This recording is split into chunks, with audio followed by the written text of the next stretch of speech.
Learning from Ms Liang by Juna Locke. Illustrated by K. E. Lewis. On Tuesday, we found out that we were getting a new teacher. The rumor was that our old teacher, Mr. Williams, had gotten sick. Our new teacher was supposed to start Wednesday. Wednesday arrived, but the new teacher was late. We didn't mind. The whole class was sitting around and talking excitedly about the upcoming 5th grade chorus concert. The girls were getting new dresses. The boys were going to wear suits. Everyone was talking about it except Lisa Linney. She just sat at her desk, her long hair hiding her face. Everyone knew that she didn't have enough money to buy a new dress. We would often talk about Lisa in front of her. People didn't try to be mean. It was just that it was easy to forget she was there. In a way, Lisa was invisible.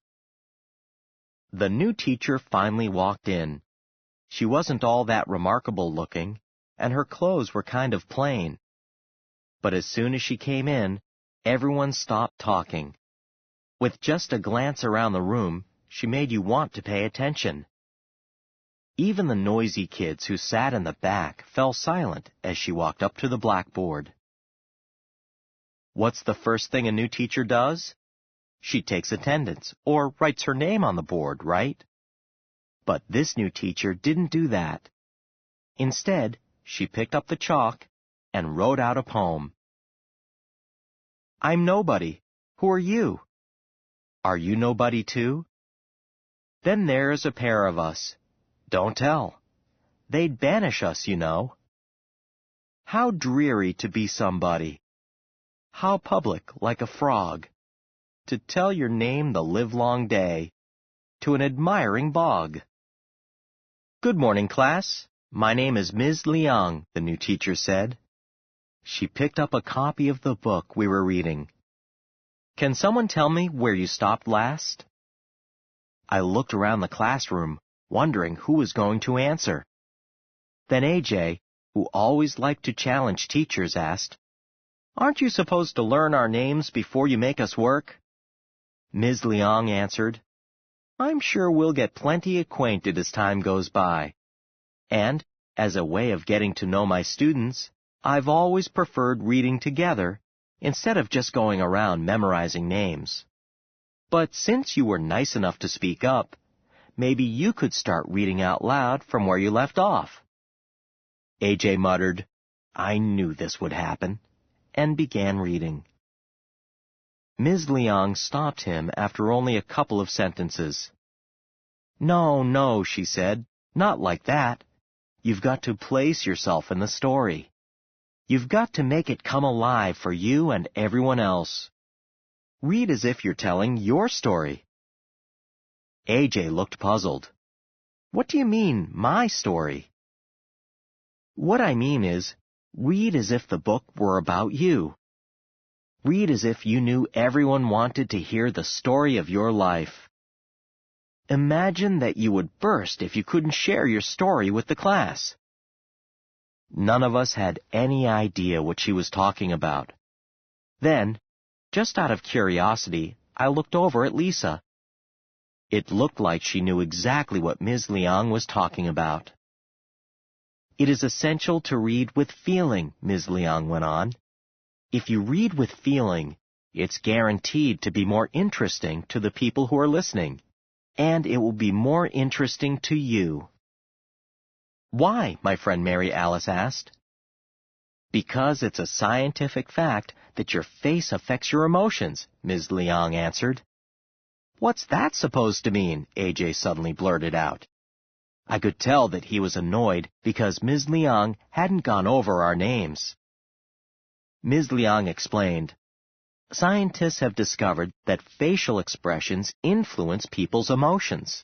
When you make an angry face, your brain floods your body with chemicals that actually make you feel angry. So, if you read with feeling, you will have a better chance of experiencing the character's own feelings. Does that make better sense? Ms. Liang then called on Lisa to continue reading. As soon as Lisa began reading, I thought, she's acquainted with these feelings for sure. But, as well as she read, her quietness made it difficult to understand her. Ms. Liang stopped her when she saw that people were having a hard time hearing her. "What's your name?" Ms. Liang asked. "Lisa Linney," was the mumbled reply. "All right, Lisa," said Ms. Liang. "I want you to keep reading as you've been doing, with all that great feeling. But this time, read a little louder." Lisa resumed her reading. Her words were full of feeling. Still, she wasn't loud enough. I realized that Lisa's quietness made people forget about her more easily. While Lisa read, Ms. Liang stood by her desk, listening carefully. Lisa blushed in reaction to Ms. Liang's close presence. After a while, Ms. Liang stopped Lisa. Turning to face the class, she asked, "Did you get that?" The character Lisa was reading about said, "You never understand someone until you walk around in their skin." What did that character mean? It's funny. If Mr. Williams had said the words, "walk around in their skin," someone would have said, "Ew, that's gross," or made a joke.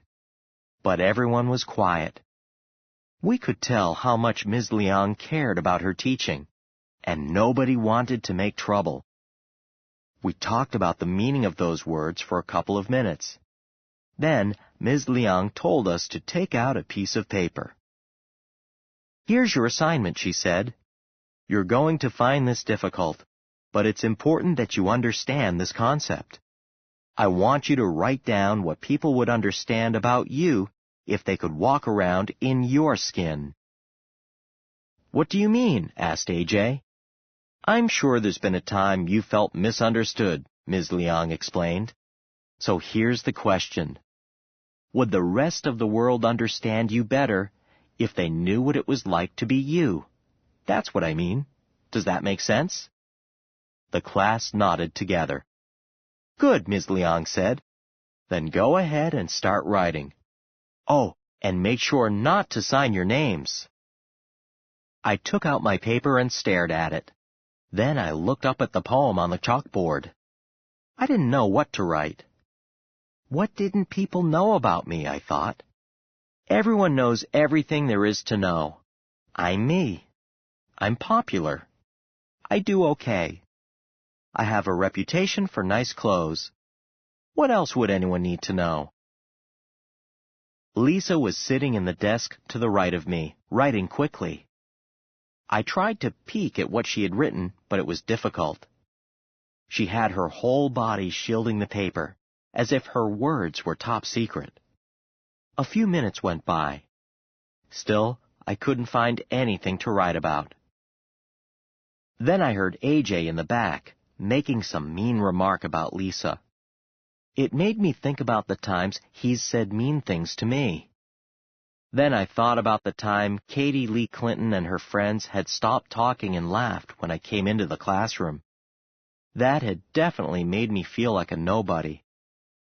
I looked back up at the words on the chalkboard. I'm nobody. Who are you? No doubt, I felt like that sometimes.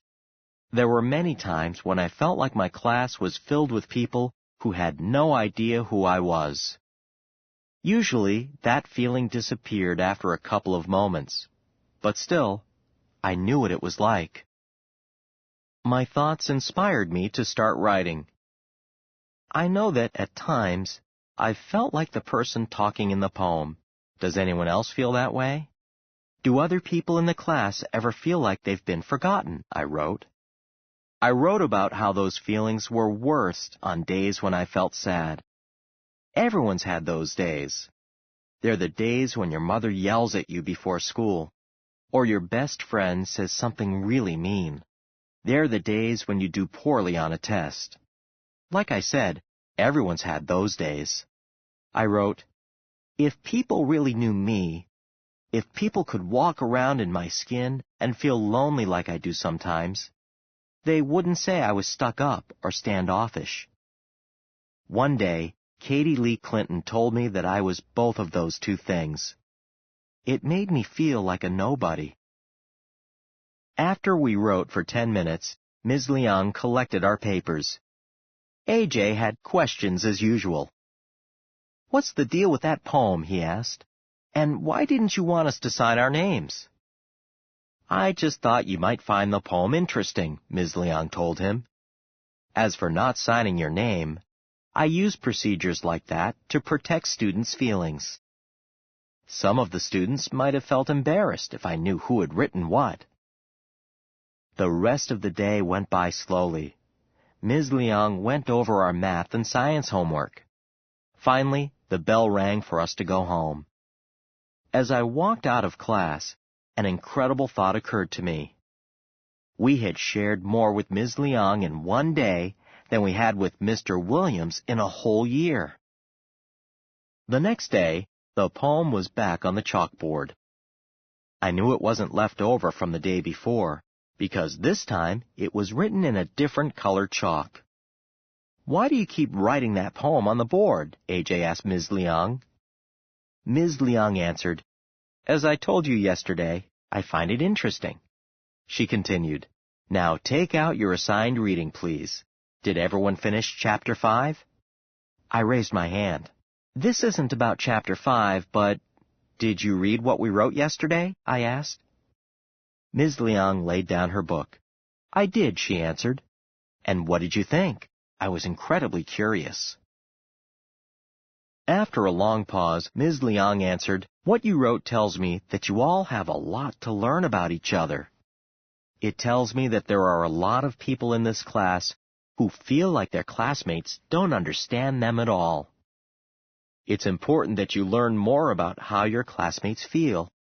Once you do, you'll find that you'll be treating each other better." "What do you mean?" Mary Alice asked defensively. "Are you saying that we're mean? Are you saying that we don't treat each other well enough in the first place?" Ms. Liang smiled. "I'm saying that all of us are mean sometimes without even realizing it." Mary Alice made a face. "You think that if we really knew each other, we would like each other more? I know a lot of people. I don't like them any better than other people just because I know them."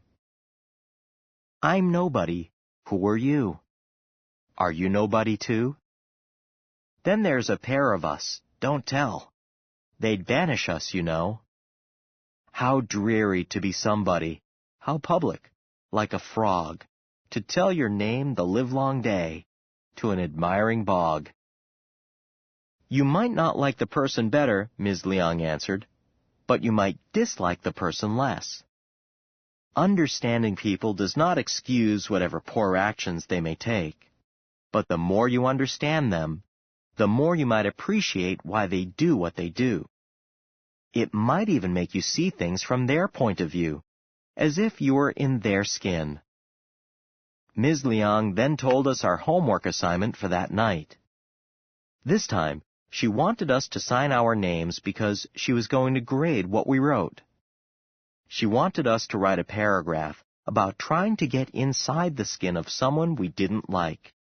To protect people's feelings, she didn't want us to use anyone's real name. I had a hard time with the assignment. I wanted to write about AJ because he'd been mean to me. But I had no idea why he'd been mean, so I couldn't get inside his skin like Ms. Liang wanted us to.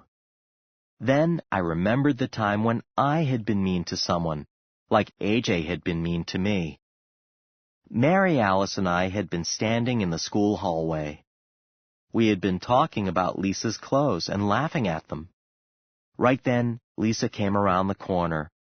She had heard everything we said. It was awful. Lisa turned pale and ran away. Mary Alice and I just kept laughing. I don't know why I laughed at Lisa's clothes. I don't know why I didn't say anything to try to make her feel better so she wouldn't have run away. The memory of that time made me feel so bad that I couldn't make myself write anything. The next day, everyone was talking about the 5th grade chorus concert again. Like last time, the girls were talking about the fancy dresses their mothers were going to buy for them. Of course, Lisa wasn't part of those conversations. But I noticed that she had stopped hiding and pretending she wasn't there. Instead, she was sitting up straight with her homework on her desk, waiting for Ms. Liang to arrive. I was waiting too. I wanted Ms. Liang to come in and tell us what the poem meant. When she came in, I asked. "It's a poem by Emily Dickinson," she answered. "But what is it? I mean, what does it mean?" Ms. Liang thought for a minute before answering. "Well, what do you think it means?" she finally asked us. Nobody answered at first. "Well," she prompted, "which would you rather be, a somebody or a nobody?" "A somebody," we all said. "Who wants to be a nobody?" AJ added. "Of course," said Ms. Liang, "but how does the poet talk about somebodies?" That was when Lisa raised her hand. In the past, she had always been too shy, but now her hand was high in the air. "The poem says that somebodies are like frogs," she said. "Frogs that sit around all day doing nothing but boasting." "Is she really talking about frogs?" Ms. Liang asked. "No," Lisa continued. "She means that people who are full of themselves are as silly as frogs. Their talk is just like ribbiting. Because of that, Emily Dickinson is proud to be a nobody." How could you be proud to be a nobody? We didn't understand. But Lisa Linney, our own sort of nobody, did understand. She looked at Ms. Liang like she worshipped her. Ms. Liang smiled back. It was just like the poem. Ms. Liang's face seemed to say, "Hey, Lisa, do you want to be a nobody with me?" "You know," Ms. Liang said, looking right at Lisa, "we are all somebodies. Though too often the world forgets it," she sighed. "When we treat other people like they are nobodies, we hurt them." The room became very quiet after Ms. Liang said that. "I bet no one ever treated you like a nobody," Mary Alice said, breaking the silence. Ms. Liang sighed and looked sad. "When I was your age, I was a nobody," she told us. "There's no way I could have been anything but a nobody. I didn't fit in. Because my family was poor, I didn't have any of the toys or clothes that the other children cared about. My clothes were old, and I didn't have the money to go places with the other kids. Of course, it didn't really matter, because I was a nobody in the first place. So no one ever asked me to go anywhere with them." Ms. Liang looked directly at Lisa. "I know what it's like to be around people who act like those proud frogs." The other students would talk about parties I hadn't been invited to. They'd talk as if I weren't there. So by the time I got to high school, I decided not to be there. I dropped out. What did I need school for? In my mind, all I needed was money. If I had money, I thought it would hide the fact that I was a nobody. The worst part was, I was so invisible that no one even noticed I had dropped out. Ms. Liang stared out the window. No one said a word. "It was the dumbest thing I've ever done," Ms. Liang said. "After dropping out, I worked 10 years. Still, I was treated like a nobody. I would look at my future, and all I could see was more of the same." Ms. Liang's tone suddenly brightened. "But then, I started working for a nice lady. To my shock, she liked me. She refused to let me throw my life away. 'Go back to school,' she told me. I never would have gone back without her encouragement." She went on, "I had to work 2 jobs to make enough money to live on. I studied whenever I could find the time. It wasn't easy. I often found myself behind in my studies. All I could think about was how much easier it would have been if I'd stayed in school." Ms. Liang's tone was now triumphant. "But that woman believed in me and encouraged me. She forced me to see myself as a somebody. She taught me that Dickinson poem. As soon as I heard the poem, I knew I didn't need money to be somebody. I knew then that I wanted to be a teacher, and a good one. I knew I would run into students who thought they were nobodies. When I met them, I could be a good teacher and tell them, I thought I was nobody too. Tell me about yourself, and I'll prove that you're not a nobody. Everyone in the room was looking at Lisa, remembering times they had been mean to her. We all felt like nobodies for the way we had treated her. Now, because of Ms. Liang, we knew that Lisa was a somebody. Emily Dickinson.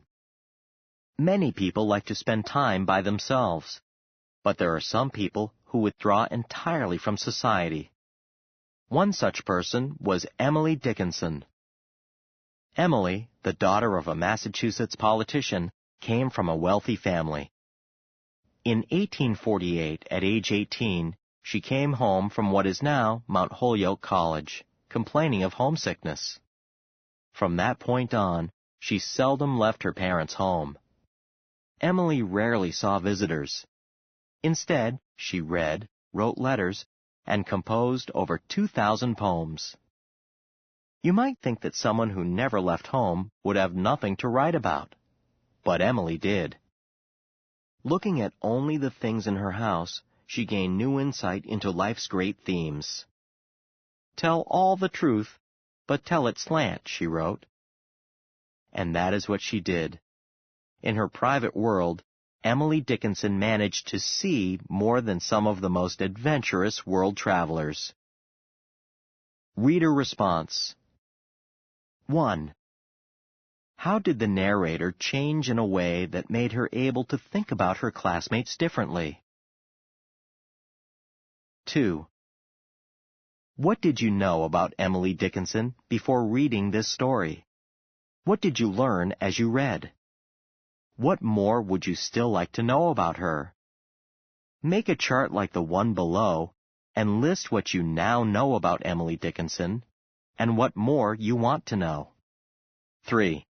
4 of the vocabulary words in this book, acquainted, expanded, guaranteed, and worshipped, are verbs that have been changed to end in ed.